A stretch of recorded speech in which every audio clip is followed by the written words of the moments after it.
Pernah nggak sih kamu ngerasa stuck pas lagi ngomong bahasa Inggris, kayak ada tembok nggak kelihatan gitu yang nahan kamu? Nah, di sini kita bakal bongkar bareng-bareng semua ketakutan dan keyakinan keliru yang sering jadi penghalang terbesar kita buat jadi pede. Pernah kepikiran kayak gini? Wah, mereka pasti mikir aku bodoh deh, gara-gara lupa kata yang mau diucapin. Kalau pernah, tenang, kamu nggak sendirian kok.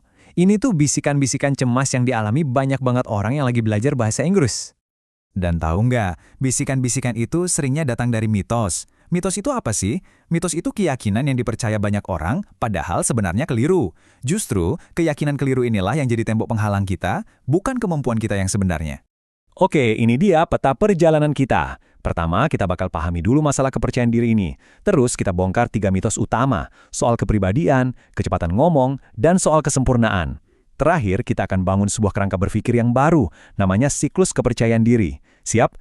Jadi, kenapa ya kita sering banget ngerasa mandek? Nah, teka-teki kepercayaan diri ini akarnya ya di mitos-mitos yang kita percaya. Keyakinan-keyakinan keliru inilah yang bikin kita ragu buat ambil tindakan, padahal tindakan itulah yang kita butuhin banget buat berkembang. Yuk kita mulai bongkar mitos pertama yang ini gede banget nih. Ini soal ide yang bilang kalau percaya diri itu sifat bawaan dari lahir. Sesuatu yang kamu punya atau nggak punya sama sekali. Dan semuanya cuma soal kepribadian.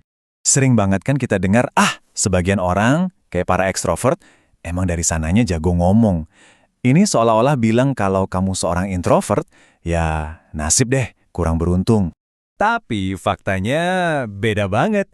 Kepercayaan diri itu bukan sifat, tapi sebuah keterampilan. Sesuatu yang bisa dilatih dan diasah. Dan para introvert, mereka bisa jadi komunikator yang luar biasa hebat loh, justru karena kemampuan alami mereka untuk berpikir dulu sebelum bicara. Itu bukan kelemahan, itu superpower. Jadi, strateginya adalah gunakan superpower kamu itu. Kalau situasinya memungkinkan, siapin dulu poin-poin yang mau kamu omongin. Pas lagi ngomong, manfaatin jeda buat nyusun ide berikutnya. Dan jangan pernah ragu buat bilang, beri saya waktu sejenak untuk berpikir. Itu nunjukin kamu yang pegang kendali, bukan nunjukin kelemahan. Oke, kita lanjut ya ke kesalahpahaman umum berikutnya. Yaitu, ide yang menyamakan kecepatan bicara dengan kefasihan atau kelancaran seseorang. Mitosnya tuh gini, kalau aku ngomongnya pelan, nanti dikira nggak lancar. Aku harus ngomong lebih cepat.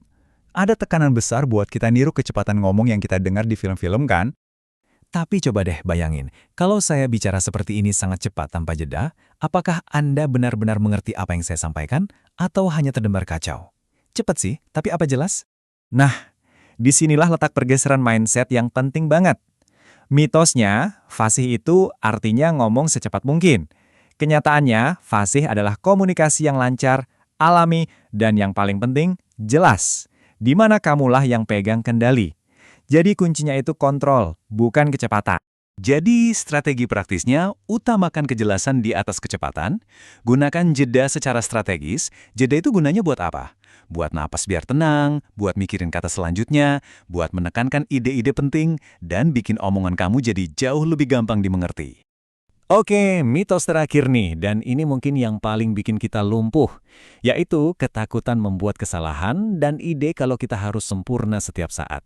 Kita sering percaya kalau pembicara yang pede, itu nggak pernah salah, nggak pernah ngeblank, atau lupa kata-kata.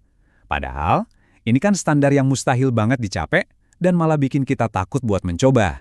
Coba deh, tanyain ke diri sendiri, apa yang terjadi pas kamu lagi asik ngomong terus blank?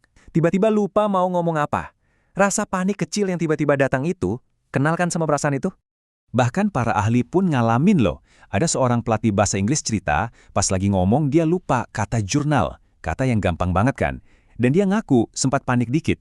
Ini bukti kalau salah itu ya normal manusiawi banget. Makanya yang kita butuhin itu bukan kesempurnaan, tapi rencana pemulihan. Jadi pas itu terjadi, pertama, berhenti sejenak, tarik napas, hentikan paniknya. Kedua, cari jalan lain, coba deskripsiin kata yang kamu lupa.